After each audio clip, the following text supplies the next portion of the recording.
Thanks for tuning into our seller interview series. Up today, we've got an e-commerce business for sale in the apparel and accessories niche. Created in April 2018, the business makes $4,403 per month in net profit. The listing number for this site is 46894. Now, we do these interviews to give potential buyers more information about both the seller and the sites they're looking to purchase. We hope these insights are helpful for you in making a buying decision. Now, we've got the seller and his wife today with us to go through everything about the business to cover niche selection, traffic, and the monetization. So thanks for coming on today, Jeffrey and Stacy. Yeah, thanks so much for having us. Thank you. Yeah, I'm really excited to speak with both of you today about this business you've created. Now, I'm going to go through a quick summary. The business was built in April 2018. The monthly revenue on average is $22,676, and the monthly average net profit is $4,403. Included in the sale are 2 domains and all site content and files, an email list, the social media accounts, which include Facebook, Pinterest, and Instagram. And it is worth noting that inventory is not normally included in the list price, and further details can be provided to active depositors. So, Jeffrey and Stacy, can you tell me a little bit about your background in building and running online businesses? Yeah, so we started a children's clothing company about 4 years ago. And once we kind of got that company a little bit dialed in terms of our subcontractors, we hired great seamstresses in Los Angeles. We had a good fulfillment center, and we kind of got it running to a point where we felt like it'd be fairly easy to get another company up and running. So we decided to start a women's clothing line as well and kind of separate from our existing company and see what we could do with it. Okay, that's really awesome. Now, was this particular business model the same when you were running the children's clothing line, just straight e-commerce? Yeah, so we specialize specifically in direct-to-consumer e-commerce, where the bulk of our traffic is driven through social, either paid or organic Instagram and Facebook traffic. Okay. Now, was there anything that specifically stood out to you with, the e-commerce platform versus doing something like a drop shipping site? Yeah, we really wanted to have a lot of control in terms of the pieces that we were selling, not only with the fit and the quality level of them, but also with the branding, the overall feel and aesthetic of the clothes as well. We wanted to make sure we had total control there. Okay, now that makes sense. I mean, having control over your business is very important in terms of, longevity and having something that's a product that will last a long time as well. So that's great. So now, if the business is doing so great, why is it that you guys are deciding to sell the business now? Well, we have the multiple e-commerce stores, and we've dabbled a little bit in real estate and home flipping, and we have some young children at home. So we started sprinting, and we're starting to recognize that we want to slow down a little bit. And we feel that by letting this one go, as it's kind of early on in these growing stages, somebody else will be able to kind of take the reins and build it into what we know it can be. And in the meantime, we can kind of slow down and spend a little more time with our kids. Yeah. Okay. Long story short, we're right over our heads. Yeah. As you mentioned before, having, multiple children in the household and then trying to run, even an online business can still be really hectic. I totally understand that. Now, so is there anything that you learned? Oh, for sure. We're taking this call with the newborn in the room right now. Yeah, that's great. Kudos to both of you, definitely. Now, was there anything that you both had learned, building up this particular women's clothing brand that you might apply into the children's clothing line or maybe even future sites down the road? I think more than anything, we just learned the kind of differences between children's and clothing apparel. We don't see as many returns or exchanges with children's clothing. As you move into women's clothing, there's definitely much more attention to the fit and the feel of it. There's definitely little nuances between them, but it's been fun to kind of watch and see how they all differ a little bit. Mm-hmm. Now, on the flip side of that, was there anything that you might have tried with this business and it just didn't give you the ROI that you were expecting? I mean, I guess I could say maybe kind of paid social through Pinterest, maybe. We had really good luck with our paid Instagram and Facebook traffic, and we thought we'd give it a shot with Pinterest. And while the return was good, it was nowhere near what we could capture with paid Facebook and Instagram ads. So that was a little bit of a learning experience for us there. Yeah, I think our audience with our kids company, there's a lot of moms and parents on Facebook, Instagram, and it's a lot easier for them to make a quick impulse purchase for one of their kids versus themselves for some reason. I mean, lower price point and, more sure fit. Yeah. Yeah, it's probably the difference. Yeah. Okay. So then, is that where a majority of your traffic is coming from with Facebook and Instagram? For sure. Okay. Which one is the larger of the two? Is it the Instagram? I believe I saw that within some of the information I was digging in. Yeah, so the companies are a little bit flipped. Our children's clothing company sees a little more traffic from Facebook, and our women's line sees a lot more traffic from Instagram. Okay. And you guys are doing paid ads on Instagram as well? Yes. Okay, perfect. Now, is there any other form of marketing that you guys are currently doing for this business, or the social media ads kind of the bread and butter of the business? Social media ads are definitely the bread and butter. I mean, we do a small amount of giveaways with kind of like-minded companies. We do a small amount of gifting to influencers on social media, but ultimately, yeah, the paid advertising is the bread and butter in terms of marketing. Okay. And then how about the email list? Are you doing any type of CTAs or any other type of marketing with that? The fact that we don't know what a CTA is is probably... So, and maybe even our listeners as well. So call to action. So essentially, yeah. Well, Stacey got it. That's great. That's definitely one arena where we've heard from multiple people in the space that we need to be doing better on. I mean, we have a very healthy email list with a lot of customers on it, but we typically only email when we have new product releasing or we're having a sale. So there's definitely room for improvement there in terms of email campaigns. We're probably sending about one a month right now, and everyone else that's in our field is telling us you should be at least sending one a week. So we know we could be doing better in that. For sure. Yeah. As a potential growth opportunity for a buyer that's listening, I mean, that's a great opportunity and a low-hanging fruit that anyone can come in and really take advantage of. So that's great. So now, can you describe the process on how you guys are getting your inventory, from the supplier to the consumer itself? Yeah, so Stacy does all of the design work and initial concepts, which our pattern makers in Los Angeles kind of put together to us. They ship to us at our home where we can kind of try them on, or they'll schedule kind of Skype and FaceTime calls with fit models in Los Angeles to where we can kind of make minor tweaks. And then once we've gone through 2 or 3 revisions of that product, we put in our full POs, and everything's sourced and manufactured in Los Angeles. So we get a pretty good turnaround time. I'd say average of 6 weeks. Yeah. From the time we get the fabric, get it dyed, get it cut and sewn, and landed at our fulfillment center. And, it's just a quick trip there. So it's about a 1-day transit time from there. Okay. But if, a potential buyer was looking at this business and they didn't happen to live in, the area of California, I'm sure, as you had mentioned, they have other fitting models that they can do everything through, FaceTime calls or Skype calls, correct? Oh, yeah. I mean, I've been pregnant the last year, so for me to try on the samples doesn't make a total lot of sense. So I've been doing FaceTime calls with them. I mean, we haven't visited their actual sew house in probably about a year. Yeah. They will do everything remotely pretty seamlessly. So yeah, it's been great. Okay. Well, that's great to hear.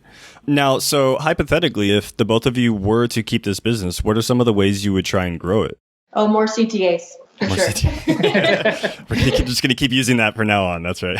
Yeah. Oh, for sure. Email campaigns are definitely the low-hanging fruit, like you mentioned. Mm-hmm. The other thing we learned which products sell better to our customers, whether, it's pants, dresses, and shirts. And we've kind of found some specific items that are performing better than others and performing better on paid ads. So what we've done more recently is we've kind of taken those top 4 items and we've started introducing them in new colors every season, right? So we just came out with some fall colors of a very popular top and dress, and we'll likely just bring them back again in spring and kind of really drive into those best-selling items and make sure they stay stay in stock. We had a couple of dips in sales the last year, and it's primarily because we ran out of our best-selling items. And so we quickly recognized that and kind of made all the adjustments we needed to make sure those items stay in stock and keep offering them in new colors, because those make it easy to retarget our existing customers if they've already got that piece, and just kind of give it to them in a new color. Yeah, no, that makes sense. And it's like you had mentioned, if it's something that they already own, then, it's a smaller... It's an easy sell for sure. Yeah, exactly. Yep. Awesome. Now, so on the flip side of that, what do you feel are maybe some of the biggest risks that a potential buyer should be aware of with this business? I mean, I think any risk would be kind of obvious things would be like maybe... I mean, with women's clothing, it's tricky. There's just so many different shapes and sizes. Sorry, my newborn's talking over me. Mm-hmm. Like for us, I think when we're developing patterns, we just try to keep really generous fits, lowering our return rate as much as possible. And I think that would be the same for... Yeah, I think one of the big risks would just be with your forecasting and inventory.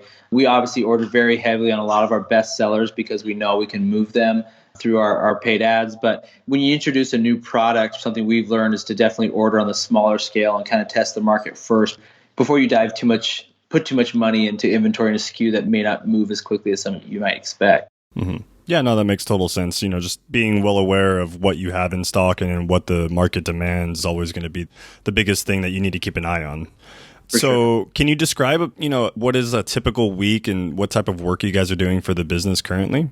Yeah, I mean, it definitely fluctuates a little bit, but I'd say if you averaged out the last 3 months, we probably spend together about 10 to 15 hours a week on this business.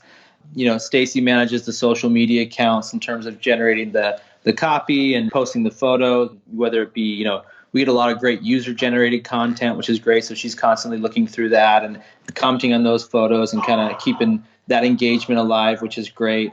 I do the bulk of the accounting and invoicing for the business, and I also manage our subcontractors. We have a third-party fulfillment center. We have one VA who handles all of our customer service. She works about 10 to 15 hours a month. It's pretty low because we have a couple apps installed that help facilitate returns and exchanges.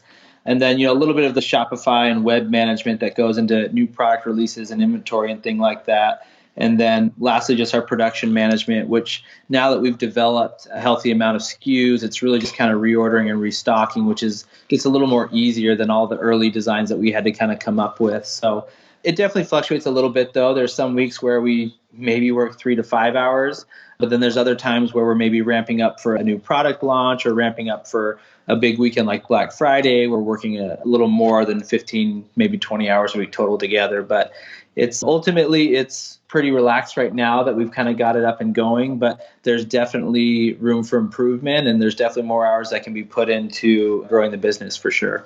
Okay. Makes sense, especially with any clothing line that, like you had mentioned, with holidays always being a hot ticket for, selling products. That's something to definitely keep in mind during those times. Now, do you feel there's any particular skill that might be required for a potential buyer to, take this business over and continue to grow it? I think anyone who's worked in e-commerce could have a pretty good handle on it. I mean, Jeff and I are pretty good at outsourcing the things we know we're not great at. And so if you could outsource, like third-party fulfillment and a potential designer or even social media manager, I think it would be pretty manageable. Mm-hmm. Yeah, I think right now between the two of us and the hours that we spend, it's ultimately just being good at forecasting and kind of predicting sales patterns off of existing data that we have within Shopify, and then the kind of voice that Stacy's created on social media, which she's great at, but we know there's definitely lots of different firms that you could outsource that to if you weren't interested in that part of the business. And we do use a third-party firm to handle all of our Facebook and Instagram ads, but if that's something that somebody was savvy with, they could kind of come in and eliminate that cost, obviously, and run that themselves. Mm-hmm. Yeah, no, definitely. That's something that, could always be optimized down the road. So that's great. So would you both be willing to commit to a non-compete, meaning that you would stay out of this specific women's clothing niche? Obviously, I know you have the children's clothing line, but, down the road, would you stay out of the women's clothing niche itself? Yeah, we would. Perfect. And then how much support are the both of you, being that you're both running the business, willing to give any potential buyers that are going to be taking this over? Are you going to go with the typical 30 days email and call support, or did you have something more you would like to add? I think I put 45 days on our sheet. I think that's what we put on there. So yeah, whatever days. Standard, we're happy to help. Yeah, we wouldn't treat that as a 30-day drop dead. We're never going to talk to the person again. If they had a question a year from now, we'll try our best to make ourselves available. But in terms of like FaceTime calls and, constant daily support, we would like to try to phase out of that after the first month. Okay, perfect. No, that's really great to hear. And are you both open to negotiating something like an earnout where you receive a large portion of the sales price up front and maybe the rest over the course of a few months after? We definitely want to know more of the details in that, but we're definitely open to those types of offers for sure. Okay, oh, that's great. Hypothetically, putting yourself in the shoes of a buyer, why do you think this business is worth buying?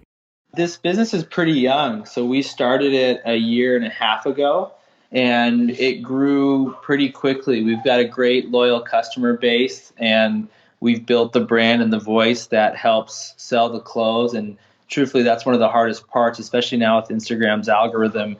It's pretty difficult to build up a strong following and loyal customer base. But we were able to do that and kind of get it started and going. And we've developed all the pieces that are ready to sell. it's ready to go. I mean, there's not really much that needs to be done or built out. It's just ready to take over and grow. Okay. No, definitely. I can tell just from all of the information I've been given in this listing as well. It's something that you guys have spent a lot of time in, and it definitely shows in your efforts. So that's great. Is there anything else that you'd like to share that I might have missed during this call? Not that I can think of, no. No? All right.